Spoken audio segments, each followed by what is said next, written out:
Hi all. So Madras High Court வந்து ஒரு முக்கியமான கொஸ்டினை ரைஸ் பண்ணியிருக்காங்க. Why the transgender person should not be allowed to adopt children அப்படின்னு கொஸ்டின் ரைஸ் பண்ணியிருக்காங்க. ஸோ பெட்டிஷன் என்ன ஃபைல் பண்ணியிருக்காங்க பார்த்தீங்கன்னா, த வேர்ட் டிரான்ஸ்ஜெண்டர் ஃபீமேல் அப்படிங்கிறது Hindu succession and maintenance act 1956 include பண்ணணும்னு கேட்டிருக்காங்க. இங்கே நம்ம கரண்ட் லான்னு பார்க்கும்போது காரா, அதாவது சென்ட்ரல் அடாப்ஷன் ரிசோர்ஸ் அத்தாரிட்டி, இது ஒரு statutory body under the juvenile justice act 2015 கீழே போத் மேல் அண்ட் ஃபீமேல் வந்து சில்ட்ரன் அடாப்ட் பண்ணலான்னு அலோடு இருக்கு.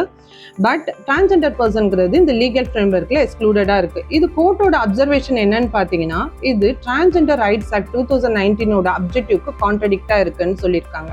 ஸோ அதனால ஒரு கவுண்டர் அஃபிடவிட் ஃபைல் பண்ண சொல்லியிருக்காங்க. இங்க நம்ம பார்க்க வேண்டிய முக்கியமான 3 ஆர்டிகல் என்ன பார்த்தீங்கன்னா, article 14 right to equality, article 15 நான் discrimination, article 21 right to life and dignity. இது ஒரு முக்கியமான லேண்ட்மார்க் ஜட்மெண்ட்டாக இருக்கும்னு எதிர்பார்க்கிறேன்.